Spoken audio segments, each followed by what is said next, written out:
जय झूलेलाल दोस्तों, मां मुस्कान आहूजा और तव्हांजो स्वागत आहे मुंहिंजे चैनल हुनर मुस्कान का सिंधी ते। अॼु मां तव्हांखे ॿुधाईंदसि दशहरे ते सिंधी छा कंदा आहिनि। हूअं त नंढे हूंदे असां रावण ठाहींदा हुआसीं, उनखे ॿारींदा हुआसीं और सॼो साल इंतज़ारु हूंदो हो त दशहरो अचे त असां अलॻि अलॻि क़िस्म जा रावण ठाहियूं। दशहरो यानी विजयादशमी, जंहिं ॾींहुं हथियारनि जी यानी शस्त्रनि जी पूॼा थींदी आहे, उन सां गॾु घर जी, दुकान जी, मशीनुनि जी ऐं गाॾियुनि जी बि पूॼा कंदा आहियूं, जंहिंमें असां कणिक जे जवनि जो इस्तेमालु कंदा आहियूं और उन सां गॾु इहे पीला गुल बि विझंदा आहियूं। इहे कंडियूं जेके आहिनि स्पेशली दशहरे ॾींहुं मिलंदियूं आहिनि। ॾिसो हिन तरह आहिनि कंडियूं। इहे कंडियूं जेके आहिनि सभिनी ते चाढ़ींदासीं असां। ॾिसो हिननि कंडियुनि में स्पेशली जवनि जो ई इस्तेमालु कयलु आहे। हाणे अचो त असां कंडी चाढ़ियूं था पिया त गाॾियुनि ते असां तिलक हणंदासीं पहिरियों। उन सां गॾु असां कढंदासीं ओम और स्वास्तिक, अगरबत्ती घुमाईंदासीं।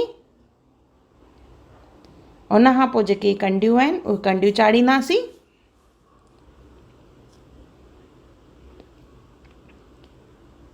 घर में जेतिरियूं बि गाॾियूं हुजनि उन्हनि गाॾियुनि ते हिकु हिकु कंडी ज़रूरु चाढ़णी आहे।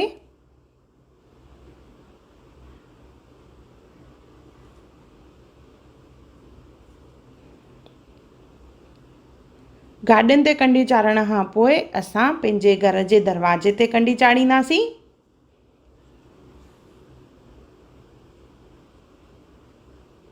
अगरबत्ती घुमाईंदासीं, तिलक हणंदासीं, ओम और स्वास्तिक कढंदासीं। मुंहिंजे घर जे दरवाजे ते ओम ठहियलु आहे त मां उन ते ई तिलक हणी रही आहियां। शुभ लाभ ते बि।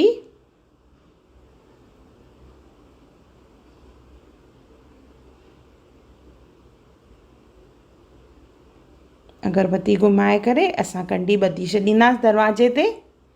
मुंहिंजे घर में 2 दरवाजा आहिनि, फ्रंट एंड बैक डोर में, त मां ॿिन्ही हंधि ॿधियो आहे। हर सिंधी घर जे ॿाहिरां इहे दशहरे ॾींहुं कंडियूं ॿधी वेंदियूं आहिनि।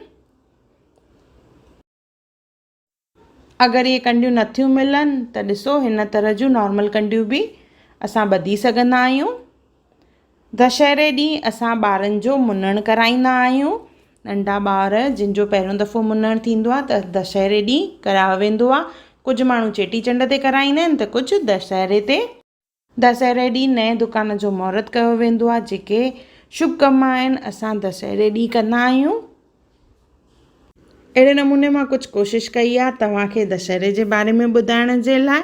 अगरि मूंखां काई ॻाल्हि रहिजी वई हुजे त मूंखे कमेंट करे ज़रूरु ॿुधाइजो। अगरि तव्हांखे मुंहिंजी वीडियो पसंदि आई हुजे त उनखे लाइक कजो, मुंहिंजे चैनल खे सब्सक्राइब कजो, इंस्टाग्राम ते ज़रूरु फॉलो कजो और मुंहिंजी वीडियो खे ज़रूरु शेयर कजो। और मुंहिंजो वीडियो ॾिसण लाइ धन्यवाद।